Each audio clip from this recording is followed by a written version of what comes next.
Thanks for joining us for another long-form edition of In the Groove, brought to you by us here at Studio One Vintage Guitars and onvinyl.co.nz, a place where you can find a hand-picked selection of fantastic vinyl, all in pristine condition. And right now, every record you purchase there puts you in the draw to win a Martin DX Johnny Cash guitar. So head over and get flicking. This week we are furthering our indie folk footing and taking a look at an intensely intimate record from the start of the century, and we'll also be joined by a fresh new guest player.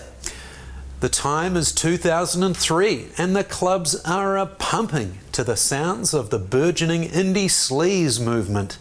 Bands like the Yeah Yeah Yeahs, the Strokes and the Hives are entering mass consciousness with their brash punk glamour and loud guitars. Somewhere amongst the clatter of skinny jeans and Marlboro Reds, a biochemistry PhD student is singing hushed ruminations over nylon string guitar and building an international audience.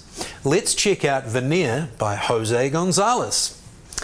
José González was born in Gothenburg, Sweden in 1978 to Argentine parents who had fled their native country 2 years prior. Argentina was in the midst of a bitter political period that would last until the mid-80s. Adult José studied biochemistry and played in local hardcore groups, which eventually gave way to writing solo material on classical guitar. And in June of 2003, a 7-inch single was released, followed swiftly by Veneer in October of the same year. Slow Moves opens the show with pedaling bass notes that move like 20-foot wooden wheels across a deep shag pile carpet. The carpet is possibly a deep red. Right from the outset, he shows you his hand, intimately recorded hushed vocals which border on whispers, paired with warm, rounded nylon string guitar work played in drop tuning. The tuning that González favours is D-A-D, F-sharp, B-E, and on Slow Moves it allows him to seamlessly lay down syncopated bass patterns, adorn it with delicate chord work and coax a lead line all at the same time. Oh, and he sings all over it too. Talented AF, yes? Today we are joined by Taygen Newton, a talented young player that has been visiting the store of late.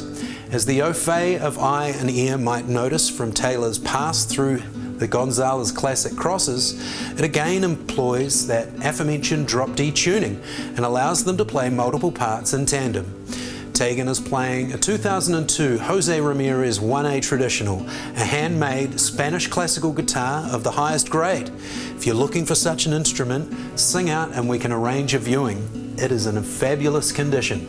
In a live performance setting, González has worked out just the right amount of gaffer tape to put over the sound hole on the guitar to work with the internal microphone. You need to be able to wind up the preamp, but it often puts you in the harsh face of feedback. Has anyone out there tried this? How did it go for you?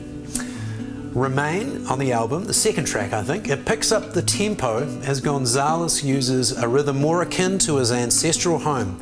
Think a hasty, brooding girl from Ipanema. Underneath the pseudo-tango, mild bongos gallop along, almost mimicking the lyrics. Will remain after everything's been washed away by the rain.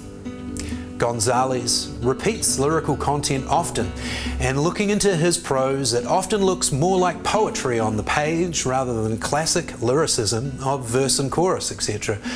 Parts of his modus operandi seem to be meditative, a way to create intensity through repetition, and he succeeds here tremendously. He ruminates on a stanza as the guitar figure rolls around on itself and you become transfixed. He's drilling simple imagery home. The halfway point is marked with the bongos dissipating and the song effortlessly moving into a rhythmically straighter instrumental bridge section. González quickly tugs on the reins and the song plows back into the Latin feel with more gusto than before. The detuned sixth string carelessly buzzes on the frets and he joins himself with an overdubbed vocal choir to see the song out. It is so intimately recorded that you can hear what sounds like a hand resting on the body of the guitar as the last note rings out. Digging further, I found out that the album was recorded in his kitchen on modest equipment. Now, wouldn't I be a total nitwit if I didn't mention his wicked good rendition of Heartbeats by fellow Gothenburg outfit The Knife? Yes, that song that was used on the Sony TV ad with the bouncing balls. It's a cover. Jose's rendo is masterful, and if you haven't heard the original, then do seek it out. With all its grimy analog synths and banshee cries, it's pretty much the polar opposite to what Mr. González does. On Veneer, José González out Jack Johnson's Jack Johnson with his smooth, thoughtful, pensive post-hardcore folk noir vignettes. His nylon riffs so soulful, and for 30 minutes, it's like a time machine journeyed back to 1976 and delivered a Tool album to Paco de Lucia. The man knows how to double track his voice, create tension and release through polyrhythms, and he oozes touch on the guitar. Just listen for the fingernails at the end of song number 8, Stay in the Shade. So thanks for joining us today for another episode of In the Groove. Keep exploring records new and old, and we'll see you again next week for one more piece of indie folk brilliance. My name is Ed. Do visit us down here at Studio One Vintage Guitars.